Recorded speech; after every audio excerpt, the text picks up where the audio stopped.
నమస్తే, నా పేరు శ్రీనివాస్. జీ న్యూస్కి స్వాగతం. ముందుగా ముఖ్యాంశాలు చూద్దాం.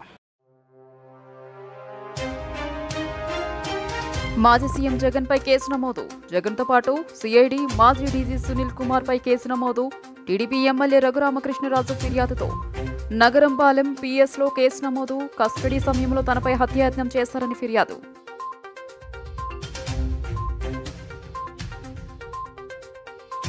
విజయవాడ పోలీస్ కమిషనర్గా ఎస్వి రాజశేఖర్ బాబు ప్రస్తుత CP PHA Ramakrishna provisioning and logistics ఐజీగా బదిలీ.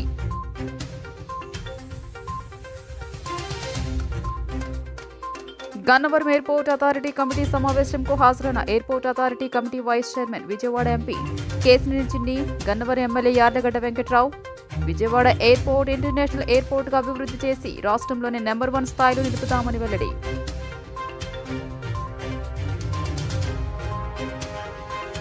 భారత పరిశ్రమల సమాఖ్య ప్రతినిధులతో వర్చువల్ సమావేశం నిర్వహించిన ముఖ్యమంత్రి చంద్రబాబు ఆంధ్రప్రదేశ్ పునర్నిర్మాణంకు పెట్టుబడులతో ముందుకొస్తే అన్ని రకాల వసతులు కల్పిస్తామని పారిశ్రామికవేత్తలకు హామీ. ఉత్తరాంధ్రపై చంద్రబాబుది సవతి తల్లి ప్రేమ అన్న మాజీ మంత్రి గుడివాడ అమర్నాథ్.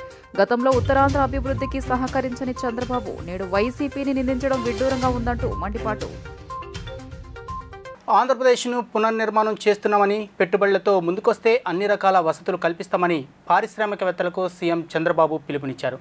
పారిశ్రామికవేత్తలు పెట్టుబడులతో అమరావతికి రావాలని, ప్రధాన కార్యాలయాలు ఏర్పాటు చేయాలని, వాటికి అవసరమైన భూములిచ్చే బాధ్యత ప్రభుత్వం తీసుకుంటుందని భరోసా ఇచ్చారు. గురువారం ఇక్కడ మెదక్ జోన్లో భారత పరిశ్రమల సమాఖ్య ప్రతినిధులతో ఆయన వర్చువల్గా సమావేశం నిర్వహించారు. పరిశ్రమలకు మెరుగైన రాయితీలు ఇవ్వడానికి ప్రణాళికలు సిద్ధం చేస్తున్నామని, ఏపీలోనే పెట్టుబడులు పెట్టాలని కోరారు. సిఐఐకి ప్రపంచవ్యాప్తంగా ప్రభావం చూపించే శక్తి ఉందన్నారు. పేదరిక నిర్మూలనకు అంతా కలిసి కృషి చేద్దామని చెప్పారు. ఆర్థిక సంస్కరణల తర్వాత P4 public private people partnership తీసుకురాబోతున్నామని, ఇందులో పీపుల్ అంటే క్యాపిటల్ అని, మిగిలిన అంశాలన్నీ దానికి అదనమని తెలిపారు. పబ్లిక్ పాలసీ రూపకల్పనకు అధిక ప్రాధాన్యం ఇస్తాం. ప్రజలకు ఏ సంక్షేమ పథకం అమలు చేసినా అది పేదరికాన్ని పారద్రోలిదిగా ఉండాలి. పేదరికం లేని సమాజ స్థాపనకు ఆలోచనలు చేయాలి. దానికి సిఐఐ మార్గదర్శనం చేయాలి. ఏ దేశానికి పేదరికం లేని సమాజ స్థాపనకు ఆలోచనలు చేయాలి. దానిని సిఐఐ మార్గదర్శనం చేయాలి. ఏ దేశానికి లేని ఆధార్ వ్యవస్థ మన దేశానికి ఉంది. డిజిటల్ కరెన్సీ వ్యవస్థను ఎంతో ముందుకు తీసుకెళ్తుంది అని తెలియజేశారు. రాబోయే 4-5 నెలల్లో సోలార్, విండ్, పంప్డ్ ఎనర్జీ అమలు చేసే తొలి కార్యక్రమం చేపట్టబోతున్నామని అన్నారు. కొత్త ఆలోచనలతో ముందుకు రావాలని సూచించారు. పారిశ్రామికవేత్తలు పెట్టుబడులతో అమరావతికి రావాలని, ప్రధాన కార్యాలయాలు ఏర్పాటు చేయాలని, వాటికి అవసరమైన భూములిచ్చే బాధ్యత ప్రభుత్వం తీసుకుంటుందని భరోసా ఇచ్చారు. అంతా సహకరిస్తే అమరావతిని నాలెడ్జ్ ఎకానమీగా, పబ్లిక్ పాలసీ క్రియేషన్ హబ్లుగా మారుస్తామని చెప్పారు. అమరావతిలో నిర్మించాల్సిన సిఐఐ యూనివర్సిటీ ముంబైకి వెళ్లిపోయిందని సభ్యులు చెప్పగా, సిఐఐ 2వ యూనివర్సిటీని అమరావతిలో పెట్టడానికి ముందుకొస్తే అందుకు అవసరమైన భూమి తాము ఇస్తామని చంద్రబాబు హామీ ఇచ్చారు. I recall some of you associated with me when I was CM in 1995, first time. At the time, CII also small body. No politician used to support CII at that time. Now you are a big body, globally you are able to influence. At that time, no takers also. Nobody understood the business as such. Then I wanted to associate with you for promotion of industry. I recall very well, every year we had CA conference in Hyderabad. Even I didn't have infrastructure also at that time. By taking one hotel and temporary sheds, all these things, that is where we started. Today, country is moving very fast, and also I really appreciate all of you. CII and some other organization, this country has played a vital role. I really appreciate all of you. And also, country is moving very fast. I want to spend more time on question and answers. You are all aware today, India is having some advantages. In some of the areas, first mover advantage, that is technology. when we started, one is first of all, we have to recollect. First move, right time, economic reforms, 1991. ప్రగతి, మానవ వనరుల అభివృద్ధి, పర్యాటకం వంటి ముఖ్యాంశాలను పార్లమెంటులో చర్చకు వచ్చేలా ప్రణాళికలు రూపొందించుకోవాలని జనసేన ఎంపీలకు డిప్యూటీ సీఎం పవన్ కళ్యాణ్ దిశానిర్దేశం చేశారు. ఈ నెల 22 నుంచి పార్లమెంటు సమావేశాలు జరగనున్న నేపథ్యంలో ఎంపీలు బాలశౌరి, ఉదయ్ శ్రీనివాస్ మంగళగిరిలోని పార్టీ కేంద్ర కార్యాలయంలో పవన్ని కలిశారు. ఇకపై తనని కలవడానికి వచ్చేవారు విగ్రహాలు, పుష్పగుచ్చాలు, శాలువాలకు బదులుగా కూరగాయలు లాంటివి ఇవ్వాలని కోరారు. కళ్ళకు ఇంపుగా, నిండుగా కనిపించేవి కాకుండా 10 మంది కడుపు నింపేవి తీసుకురావాలని పిలుపునిచ్చారు. ఉప ముఖ్యమంత్రి పవన్ కళ్యాణ్ వినూత్న ఆలోచనలకు శ్రీకారం చుట్టారు. గురువారం పార్టీ ఎంపీలతో పవన్ కళ్యాణ్ మంగళగిరిలోని పార్టీ కార్యాలయంలో సమావేశమయ్యారు. ఈ సందర్భంగా ఎంపీలు బాలశౌరి, ఉదయ్ శ్రీనివాసులు పవన్కు కూరగాయలను అందించారు. తనను కలిసే నాయకులు పుష్పగుచ్చాలు, శాలువాలు, బహుమతులు తీసుకురాకుండా పేదలకు ఉపయోగపడేలా కూరగాయలు, ఇతర వస్తువులను తీసుకురావాలని కోరారు. ఆ కూరగాయలను త్వరలో ప్రభుత్వం ప్రారంభించే అన్నా క్యాంటీన్లకు పంపిస్తామని తనను కలిసిన ఎంపీలకు చెప్పారు. కళ్లకు ఇంపుగా కనిపించేవి, కనులకు నిండుగా కనపడేవి కాదని 10 మందికి కడుపు నింపేవి తీసుకువస్తే బాగుంటుందని పవన్ కళ్యాణ్ స్పష్టం చేశారు. తనకు కూరగాయలు ఇవ్వడం సంతోషంగా ఉందని అన్నారు. ఇది మీరు పూలు కంటే కూడా ఇది ఇస్తే బెటర్ అని చెప్పి ఎవరికొకళ్ళకి ఇవ్వచ్చు. చాలా మందికి అనాథాశ్రమాలకి ఇవ్వచ్చు. చాలా నా రిక్వెస్ట్ కూడా అందరికీ చాలా మంది విగ్రహాలు, శాల్వాస్ ఇవన్నీ తీసుకొస్తా ఉన్నాను. వచ్చేవారందరికి కూడా ఒకటి ఏదైనా తీసుకొస్తే టోకెన్స్ భవిష్యత్తులో మన సమీప భవిష్యత్తులో రాబోయే అన్నా క్యాంటీన్స్కి ఏదైనా మీరు కాంట్రిబ్యూషన్ లాగా ఏదైనా అలాంటి టోకెన్స్ అన్నా ఇవ్వండి. వాళ్ళు గివ్ టు గవర్నమెంట్, మన ప్రభుత్వానికి ఇద్దాం. అలాగే మీకు ఏదైనా పర్సనల్గా ఇద్దాం అనుకుంటే ఇలాంటి ఏదైనా ఇవ్వగలిగితే అది నేను అనాథాశ్రమాలకు పంపిస్తాను. అలా కాకుండా ఈ విగ్రహాలు, శాలువాలు ఇవన్నీ నిరుపయోగంగా అయిపోతున్నాయి. ఆ విగ్రహాలకు కూడా ఏం చేయాలో తెలియట్లేదు. అందుకని దయచేసి నా విన్నపం, మా ఎంపీస్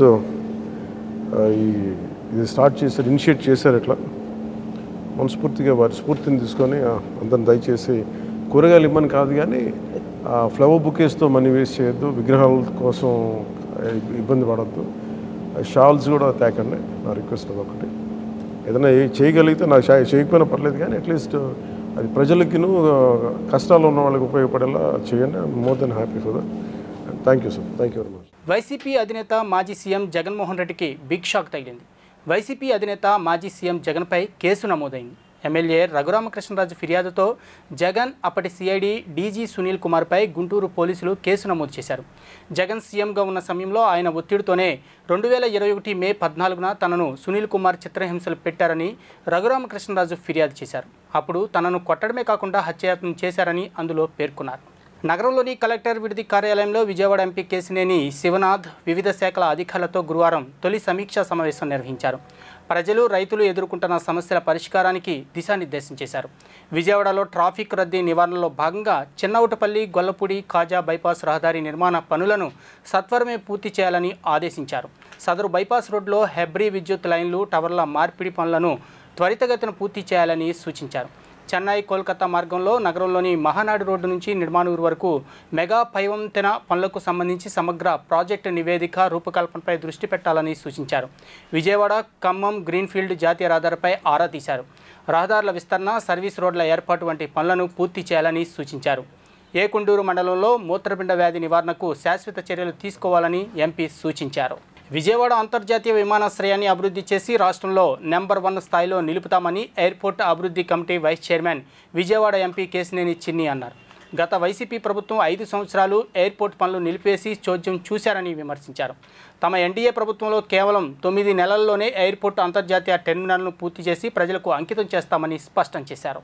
విజయవాడ అంతర్జాతీయ విమానాశ్రయంలో గన్నవరం ఎయిర్పోర్ట్ అథారిటీ కమిటీ సభ్యులతో గన్నవరం ఎమ్మెల్యే యార్లగడ్డ వెంకట్రావు, ఎయిర్పోర్ట్ అభివృద్ధి committee vice chairman Vijayawada MP Kesineni Chinni సమీక్ష సమావేశం నిర్వహించారు. ఈ సందర్భంగా ఎంపీ మాట్లాడుతూ గత ప్రభుత్వంలో గన్నవరం ఎయిర్పోర్ట్ అంతర్జాతీయ టెర్మినల్ పనుల అభివృద్ధి శూన్యమని చెప్పారు. గత ప్రభుత్వం 5 సంవత్సరాలు అధికారంలో ఉండి ఎయిర్పోర్ట్ను అభివృద్ధి చేయకపోవడం దారుణమని అన్నారు. రాష్ట్రంలో ఎన్డీఏ ప్రభుత్వం, మా ప్రభుత్వం ఎయిర్పోర్ట్ టెర్మినల్ అభివృద్ధి పనులను సంవత్సరంలోపు పూర్తి చేసి ప్రజలకు అంకితం చేస్తామని స్పష్టం చేశారు. కేంద్ర విమానయాన మంత్రి రామ్మోహన్ నాయుడుతో మాట్లాడి గన్నవరం ఎయిర్పోర్ట్ అభివృద్ధికి కృషి చేసి రాష్ట్రంలో నెంబర్ 1 స్థాయిలో నిలుపుతామని హామీ ఇచ్చారు. ఎయిర్పోర్ట్ అభివృద్ధికి అన్ని విధాలుగా కృషి చేస్తామని, గత ప్రభుత్వంలో పనులను ఎయిర్పోర్ట్లో సందర్శించి సమీక్షించామని తెలియజేశారు. పనుల్లో జాప్యం ఉంటే కాంట్రాక్టర్లను మార్చాలని, అంతేగాని గత వైసీపీ ప్రభుత్వం 5 సంవత్సరాలు ఎయిర్పోర్ట్ పనులు నిలిపివేసి చోద్యం చూశారని విమర్శించారు. తమ ఎన్టీఏ ప్రభుత్వంలో కేవలం 9 నెలల్లోనే ఎయిర్పోర్ట్ అంతర్జాతీయ టెర్మినల్ను పూర్తి చేసి ప్రజలకు అంకితం చేస్తామని చెప్పారు. ఎయిర్పోర్ట్లో అంతర్జాతీయ టెర్మినల్ పనులు సమీక్షించి అధికారులకు దిశానిర్దేశాలు చేశామని వ్యాఖ్యానించారు. అంతర్జాతీయ విమానాశ్రయ కొత్త టెర్మినల్ భవన నిర్మాణంలో జరుగుతున్న లోపాల గురించి సమీక్ష సమావేశం ఏర్పాటు చేయడం జరిగింది. గత ప్రభుత్వ కాలంలో 5 సంవత్సరాలు ఈ ఎయిర్పోర్ట్ని పట్టించుకోకపోవడం వల్ల ఈ ఎయిర్పోర్ట్ చాలా డిలేగా జరుగుతుంది. రకరకాల కారణాలు అవ్వండొచ్చు, కానీ ఎయిర్పోర్ట్ అనేది చేయలేకపోవడం గత ప్రభుత్వం అసమర్థత. మాకు ప్రజలు బ్రహ్మాండమైన ఘన విజయం మా నారా చంద్రబాబు నాయుడు గారికి ముఖ్యమంత్రిగా, అంతేకాకుండా కళల రాజధాని అమరావతి కోరే విధంగా మ్యాండేట్ ఇవ్వడం, ఈ అమరావతిలోనే ఇది ఉన్న ఏకైక విమానాశ్రయం, దీన్ని త్వరలో దీన్ని తీసుకురావాలి వాడుకలో. కానీ మేమందరం టెర్మినల్ భవనాన్ని సమీక్షలో కూర్చున్నాం. ఈ సమీక్షలో ఏమేమి లేట్ అవుతున్నాయి, ఏ విషయాలు అందరం కలిసికట్టుగా టీం వర్క్గా చేసి సంవత్సర కాల సమయంలోపే అంతర్జాతీయ విమానాశ్రయాన్ని ప్రజలు ప్రయాణికుల చెంతకు తీసుకొద్దామని మా కోరిక.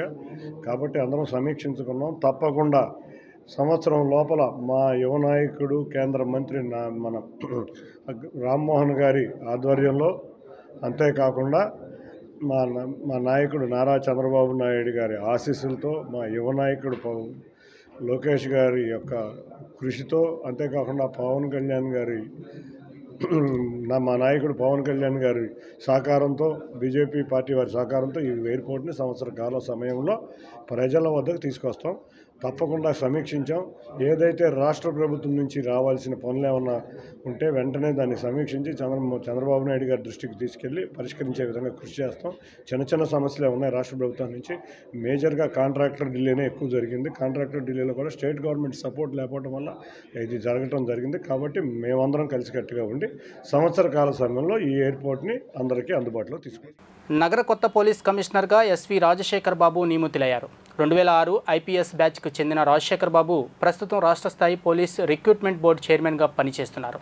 ఆయనను కొత్త సిపిగా నియమిస్తూ గురువారం రాత్రి ఉత్తర్వులు జారీ అయ్యాయి. ప్రస్తుత CP PHA Ramakrishna provisioning and logistics ఐజీగా బదిలీ అయ్యారు.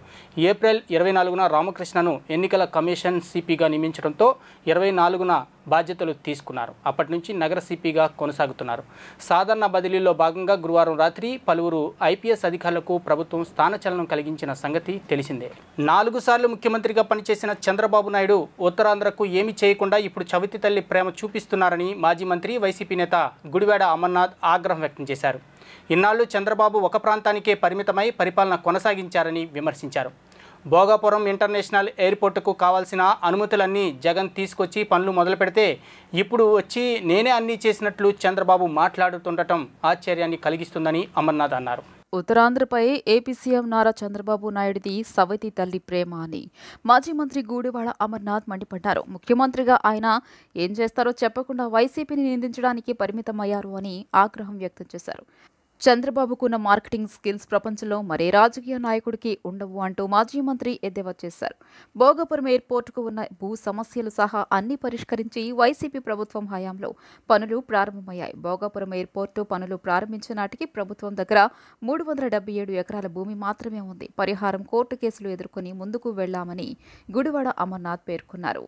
నూతనంగా ఏర్పడినటువంటి ప్రభుత్వం 4వసారి ముఖ్యమంత్రిగా బాధ్యతలు చేపట్టినటువంటి చంద్రబాబు నాయుడు గారు మొట్టమొదటిసారిగా వారు ప్రమాణ స్వీకారం చేసిన తర్వాత నిన్న ఉత్తరాంధ్ర పర్యటనకు విచ్చేసినటువంటి సందర్భంలో వారు చేసినటువంటి కొన్ని వ్యాఖ్యలు, అలాగే ఉత్తరాంధ్ర మీద వారికి ప్రేమ ఉన్నట్టుగా ఆయన 45 సంవత్సరాల రాజకీయ జీవితంలో 4వసారి ముఖ్యమంత్రిగా బాధ్యతలు చేపట్టిన తర్వాత కూడా గతంలో ఏమీ చేయనటువంటి వ్యక్తి వచ్చి ఇప్పుడు మళ్ళీ ఈ ప్రాంత ప్రజల మీద సవత్తల్లి ప్రేమ చూపించేటువంటి ప్రయత్నం చేసినట్టుగా కనబడింది.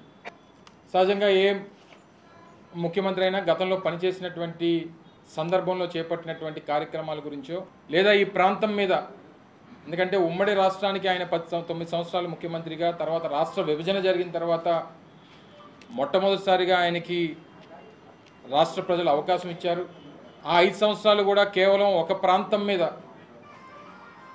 ఒక ప్రాంతం గురించి, ఆ ప్రాంతంలో ఆయన చేపడుతున్నటువంటి, ఆయన పార్టీకి సంబంధించినటువంటి పెద్దలు చేపట్టినటువంటి కొన్ని కార్యక్రమాల గురించి తపన పడినటువంటి కార్యక్రమాలు మనం చూసాం.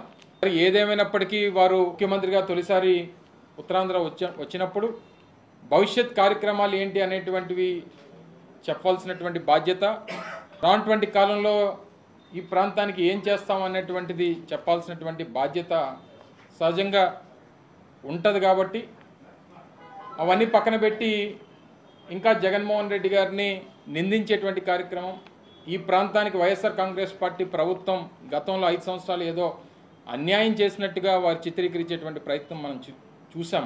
పిల్లలను బడులకు పంపించడానికి పేదరికం అడ్డు కాకూడదని, బడి ఈడు పిల్లలు పనులకు పోకూడదన్న మంచి సంకల్పంతో గత ప్రభుత్వంలో ముఖ్యమంత్రిగా వైఎస్ జగన్మోహన్ రెడ్డి ప్రారంభించిన అమ్మఒడి పథకాన్ని ప్రస్తుత టీడీపీ ప్రభుత్వం అపహాస్యం చేస్తూ తల్లిదండ్రులను మోసగిస్తుందని మాజీ మంత్రి అంబటి రాంబాబు మండిపడ్డారు.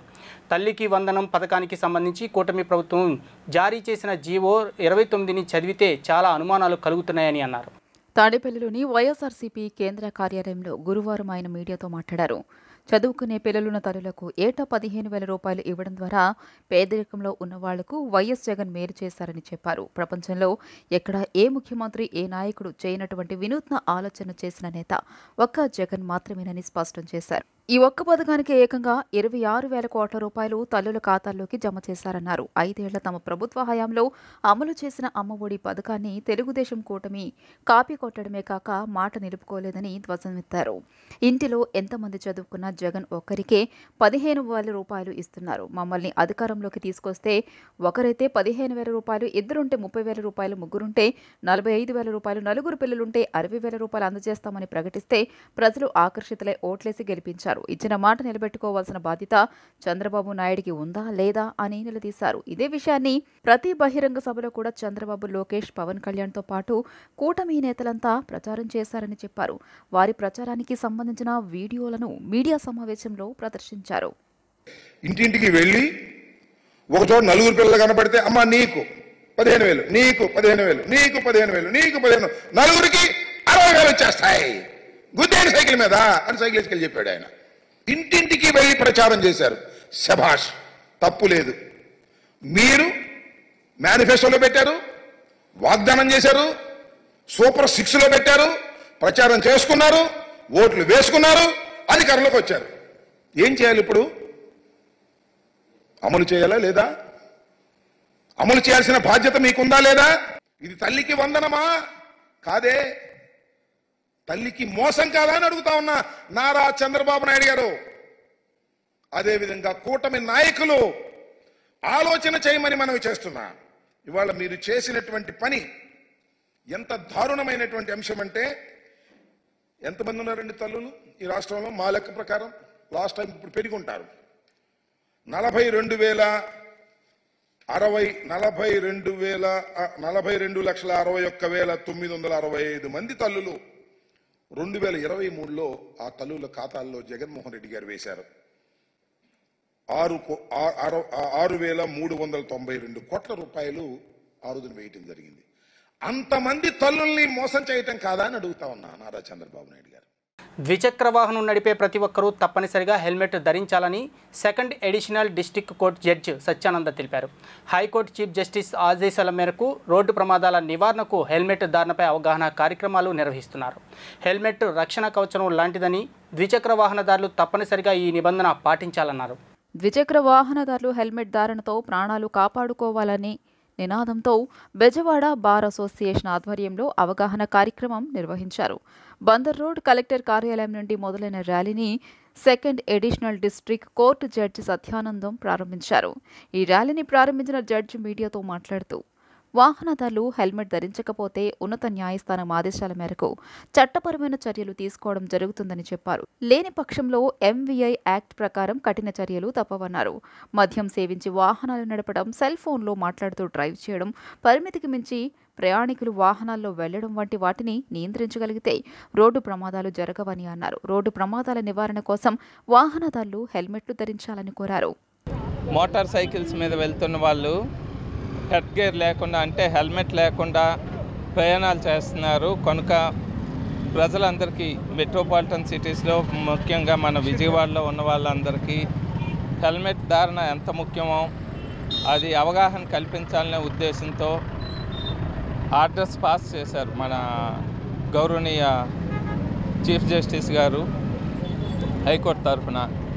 ఆ విధంగా మనకి రోజు 21/8 వరకు కూడా ఇలానే అవగాహన ర్యాలీలు జరుపుతూ స్కూల్లో, కాలేజీల్లో హెల్మెట్ ధరించడం ఎంత అవసరమో అని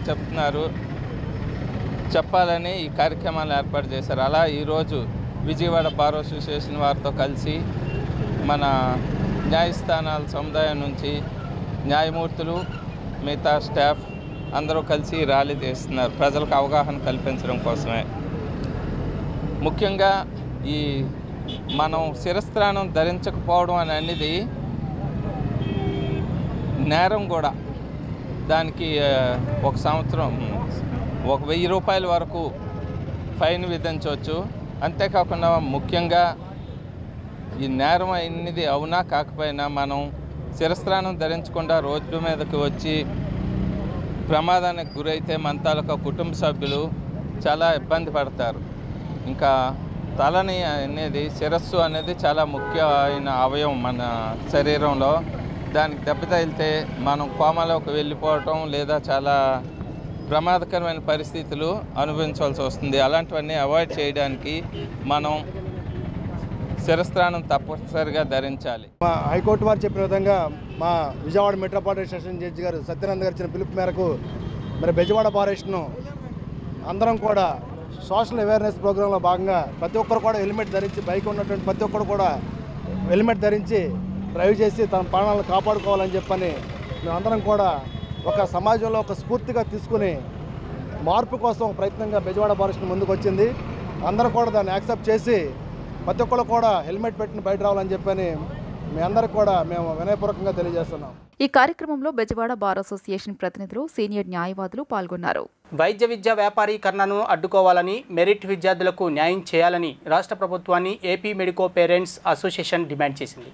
పేద విద్యార్థులకు వైద్య విద్యను దూరం చేసేలా గత వైసీపీ ప్రభుత్వం తెచ్చిన 107, 108 జీవోలను రద్దు చేసి ఎంబీబీఎస్ విద్యార్థులకు న్యాయం చేయాలని అసోసియేషన్ అధ్యక్షుడు డాక్టర్ ఆలా వెంకటేశ్వర్లు డిమాండ్ చేశారు. విజయవాడ ఎంబీ విజ్ఞాన కేంద్రంలో గురువారం ఏర్పాటు చేసిన విలేకరుల సమావేశంలో ఆయన మాట్లాడుతూ కొత్త వైద్య కళాశాలల్లో సీట్ల కేటాయింపు కోసం విడుదలైన ఈ జీవోల వల్ల వందల మంది విద్యార్థులు నష్టపోయారని తెలిపారు. 5 మెడికల్ కాలేజీల్లో సగం సీట్లు ఏ, సి విభాగాల కిందకు తెచ్చి సెల్ఫ్ ఫైనాన్సింగ్ సీట్లకు 12 లక్షల రూపాయలు, ఎన్ఆర్ఏ సీట్లకు 20 లక్షల రూపాయల చొప్పున ఫీజు వసూలు చేశారన్నారు.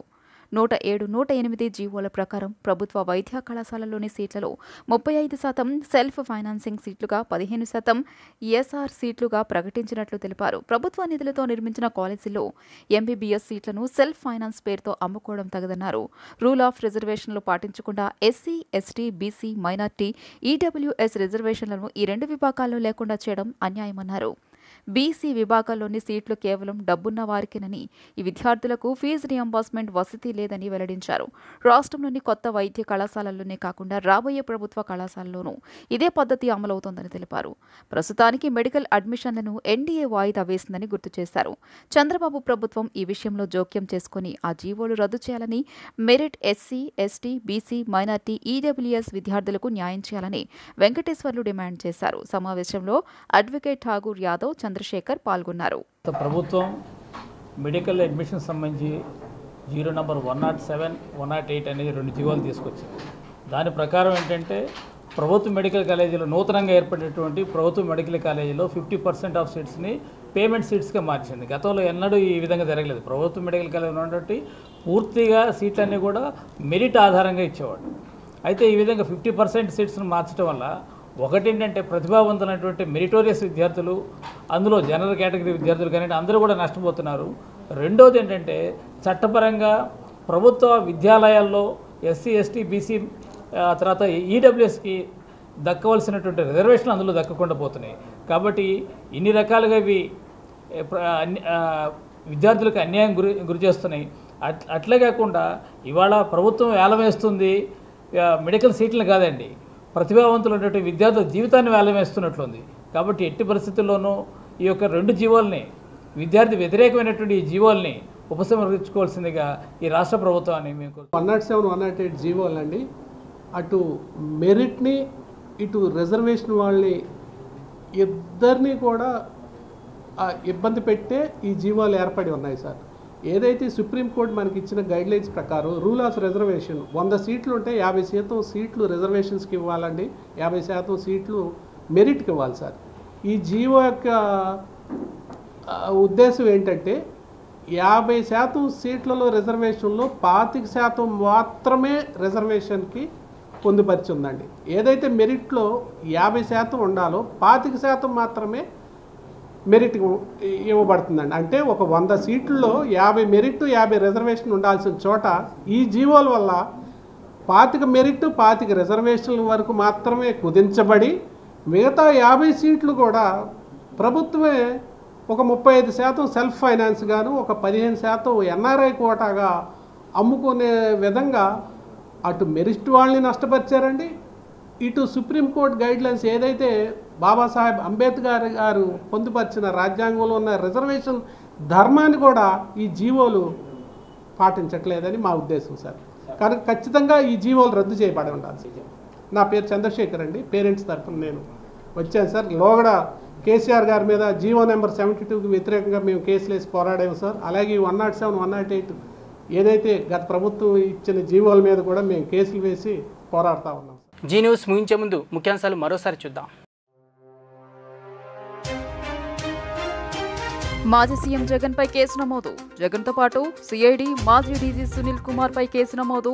టీడీపీ ఎమ్మెల్యే రఘురామకృష్ణరాజు ఫిర్యాదుతో నగరంపాలెం పిఎస్లో కేసు నమోదు. కస్టడీ సమయంలో తనపై హత్యాయత్నం చేశారని ఫిర్యాదు.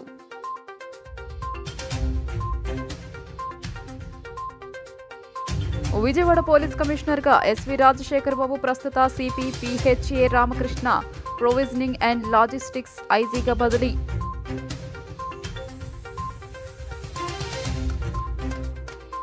గన్నవరం ఎయిర్పోర్ట్ అథారిటీ కమిటీ సమావేశంకు హాజరైన airport authority committee vice chairman Vijayawada MP Kesineni Chinni, Gannavaram MLA Yarlagadda Venkatrao. Vijayawada airport international ఎయిర్పోర్ట్గా అభివృద్ధి చేసి రాష్ట్రంలోనే నెంబర్ 1 స్థాయిలో నిలుపుతామని వెల్లడి.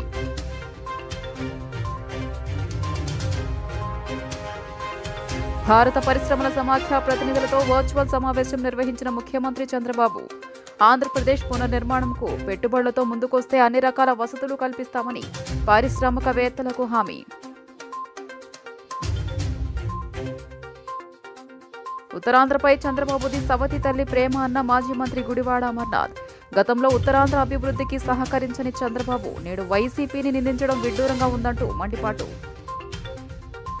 జీ న్యూస్ ఇంతటితో సమాప్తం. తిరిగి ప్రసారమయ్యే కార్యక్రమంలో మళ్ళీ కలుద్దాం. అంతవరకు సెలవు. నమస్కారం.